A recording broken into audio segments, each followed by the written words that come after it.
Shalom, everyone.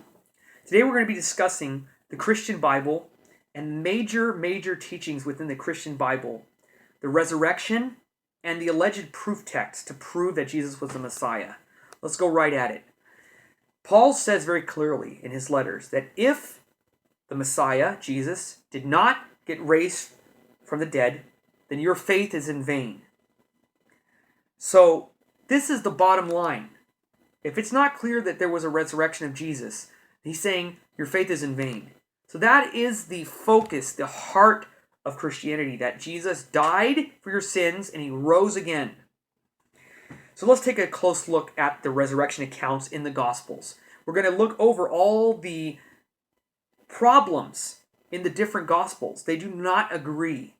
Now, Christians will make the assertion that if there was a car accident, you would have many opinions on whether the car was a gray car or a blue car. You get different opinions and different stories. And that's exactly what's happening with the different Gospels. But that does not work, as we will see. The contradictions are major contradictions. You cannot compare that with a car crash. Let's go into it. Who first approached the empty tomb according to the Gospels?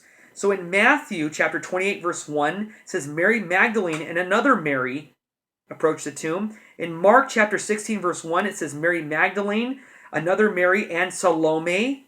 In Luke chapter 24, verse 10, Mary Magdalene, another Mary, Joanna, and other women approached the tomb. In John chapter 20, verse 1, it says Mary Magdalene alone approached the tomb. Who did they first see at the tomb? In Matthew chapter 28, verse 2 and 5, it says one angel outside the tomb. In Mark chapter 16, verse 5, it was one man inside the tomb. In Luke chapter 24, verse 4, two men inside the tomb. John chapter 20, verse 1, no one at all. That's when Mary thought the body was stolen, remember? Completely different story about the alleged empty tomb. Who first told Mary about the resurrection of Jesus? In Matthew, it's an angel. In Mark, it's a man. In Luke, it's two men. And in John, it's Jesus himself. To whom did Jesus first appear? To a joyous Mary on the road, as in Matthew, or in John, to a grief-stricken Mary who thought the body was stolen? What did the women do when hearing that Jesus had risen? In Matthew and Luke, they rushed to tell the disciples. In Mark, the earliest gospel, they kept the news to themselves. The earliest manuscripts of Mark ends with they were frightened. They did not tell anyone at all because they were scared. Later scribes continued to write in those manuscripts more to it because they didn't want the gospel to end, that they ran away. They didn't tell anyone about it. It's very weird. Where did Jesus first reveal himself to his 11 disciples? So in Matthew, it's in the Galilee. In Luke, it's in Jerusalem. In John, it was only to 10 of his disciples. None of the gospel writers were eyewitnesses, by the way. None of the manuscripts of the New Testament ever say, sincerely yours, Matthew, or with love from Luke. None of them say that. It's just an assertion. This is a Catholic tradition. You could look this up in every scholarly Christian source. This was invented by the church fathers long ago. Another problem with the resurrection is that in the Gospels themselves, if you read them, each one of them says in many passages that the followers didn't even recognize him when he appeared to them in the post-resurrection stories of the Gospels, and many doubted the whole thing. So there's problems even within the Gospels where even the followers did not believe that it was him. It doesn't make you too confident to believe these stories. Another thing, in Matthew chapter 12, verses 38 through 40, Jesus allegedly told the rabbis that his resurrection would be a sign to them. Yet, he never appeared to the Jewish leaders or the rabbis when he was resurrected. He only conveniently appeared to his followers.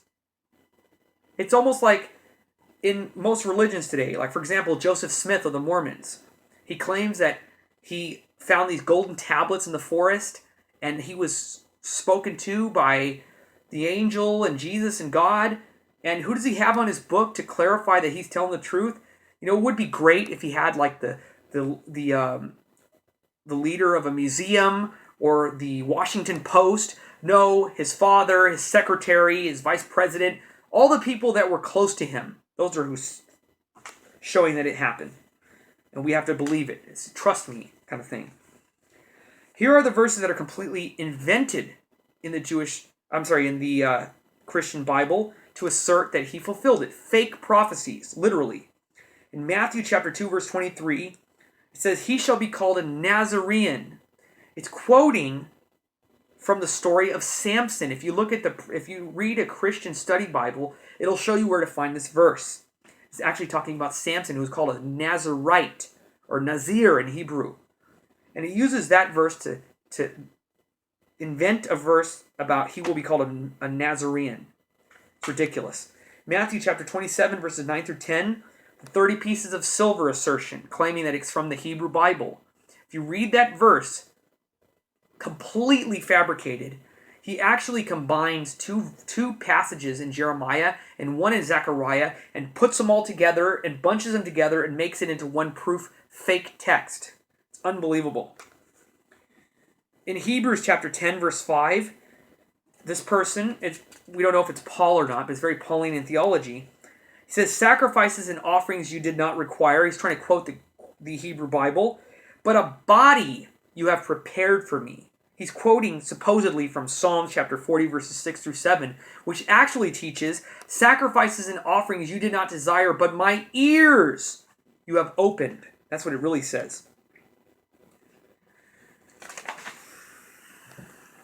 In Romans chapter 11, verse 26, Paul says that the Hebrew Bible teaches in Isaiah that a Redeemer will come to Zion and he will remove the sin from Jacob. Meaning the Messiah will come to remove the sin from the Jewish people. That's his assertion. But if you read Isaiah 59, verse 20, you will see what exactly he did. It doesn't say that he will come to Zion. It said he will come out of Zion.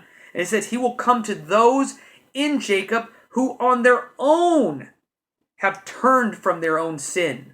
So Paul says one thing, that the Messiah comes to remove the sin, and Isaiah says that the Messiah comes to those who on their own turn from their sins. Complete contradiction. Verses quoted out of context. In Matthew chapter 2, verse 15, Matthew quotes a passage from Hosea chapter 11, verse 1, and he cuts off half the verse and just quotes, out of Egypt have I called my son. But if you go to Hosea chapter 11, verse 1, it actually says, when Israel was a child, I loved him, and I called my son out of Egypt. He had to cut the verse in half just to make it sound as if it's talking about the Son of God. Matthew chapter 2, verses 17 through 18, he quotes from the book of Jeremiah about Rachel weeping for her children. But if you read Jeremiah chapter 31, 14 through 17, if you read the next verse after what Matthew quotes, God tells Rachel, stop your weeping because your children will return. So Matthew wants to make it a prophecy about Rachel weeping about these children who are going to be slaughtered hundreds of years later. Just completely fabricated and misused. Psalms chapter 41, verse 10. Psalms talks about being betrayed by a close friend. So Christians grab onto that Psalms and say, see, Jesus was betrayed by Judas Iscariot. This is speaking about Jesus. But yet, if you read verse 5, it says, and when he sins, I will scold him with the rod of men. Now, if you ask a Christian, did Jesus sin? They would walk away immediately. They say absolute nonsense. Hebrews chapter 1, verse 5 misquotes 2 Samuel chapter 7, verse 14 to be talking about Jesus, saying, I will be a father to him, and he will be a son to me. Trying to make it seem, again, the whole father and son, God and the Father and the Son. But what it's really talking about is David speaking about Solomon in context. Context is everything. If you don't have context, you have nothing. You're done for. Just stop reading the Tanakh. Stop reading the Hebrew Bible. Put it away.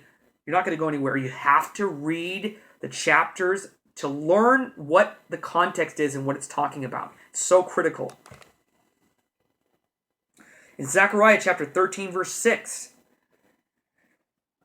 Many missionaries use this proof text to say that this person comes and says they pierced my hands and my feet. The people basically ask this person, what are these wounds in your hands? I apologize, I misquoted that. It speaks about them asking him, what are these wounds in your hands? And in that passage, he says, those which I was wounded in the house of my friends. And Christians will say, you see, he was wounded by the betrayal of Judas Iscariot. But if you read Zechariah chapter 13 from verse 1 till 6, you'll see that this is speaking about the end of days when Yehovah will cleanse all the filthy idolatry and all the false prophets will be exposed and destroyed. So context, again, context. It's so important. Circular reasoning. It is circular reasoning. Deuteronomy chapter 18, verse 18, that God will send a prophet and you must listen to him. Christians assume this is speaking about Jesus, when it's very clear it's speaking about the future prophets to come. Specifically, Joshua. If you read the Torah regularly and actually study it, you'll see that Moses gave the authority to Joshua by the hand of Yehovah to follow him and listen to his words by putting God's words into his mouth. He will be the leader after me. It's very clear. If you read Isaiah chapter 11, it's all messianic. Christians will assert it's speaking about Jesus. Circular reasoning. They start with the conclusion, Jesus was the Messiah who died for my sins. It's like having the conviction before the trial. That's what Christians do, missionaries who are taught this way. It's not their fault. But they put the cart before the horse. They assert, Jesus was the Messiah who died for my sins. Now that I know that, I'm going to go back to Tanakh and find passages that sound like Jesus. That's not the way we're supposed to do things. Isaiah 53, for example, it does not correspond to the picture painted in the Christian Bible about Jesus. In Isaiah 53, verse 3, it says, the servant would be despised and rejected by all people. Yet the Gospels say Jesus was immensely popular. If you look at the Gospels, he was hugely popular. He couldn't go anywhere without big crowds joining him. And we know very clearly that by today, he is the most popular person on earth. That's a problem. Isaiah 53 verse 3 says the servant would be well acquainted with sicknesses and pain. There's no evidence that Jesus suffered any of this. Maybe a few hours during his scourging. But it says a man of pain, a life of pain. But you can't attribute that to Israel. In chapter 53 verse 7 it says the servant won't open his mouth and protest before his tormentors. Yet in the Gospels, Jesus defends himself very cleverly at his trial before the Romans in John chapter 18 verse 36. And protests on the cross. In the other Gospel of Matthew, he says, my God, why have you forsaken me? Which, by the way, is not a good thing. He's crying out as if something went terribly wrong. Isaiah 53, verse 8 says, speaking about a group of people who will suffer, not an individual. As a result of the transgression of my people, they were wounded. Lamo in Hebrew is the word. Not he was wounded. It's they, lamo. 53 verse 9 says the servant would do no violence. Yet, in John, Jesus attacked people in the temple with a whip. In Mark, he needlessly destroyed a fig tree for no reason, which is forbidden in the Torah. In Matthew, he needlessly killed an entire herd of swine for no reason, herding of animals. In Luke, in the parable, he says, those enemies of mine who did not want me to rule over them, bring them here and slay them in my presence. Exact words. In 53 verse 9 says, the servant will have no deceit in his mouth. Yet, Jesus contradicts himself in John chapter 18 verse 20. He says, I taught openly in the synagogues. I kept nothing in secret. Yet in Mark and Matthew and Luke, throughout the Gospels, he's always telling his disciples, don't tell anyone, or the people that he brought miracles to. He says, don't tell anyone. Don't tell a word. That's not deceitful? I think it is. In verse 10 of 53, it says a servant would have children, seed, and live a long life. This does not fit Jesus. He died very young. He had no children, seed. There are many other contradictions. I'll make more videos about this, but there's many problems just in the discrepancies alone. If they can't get their story right, how can we have confidence that it's true? Shalom.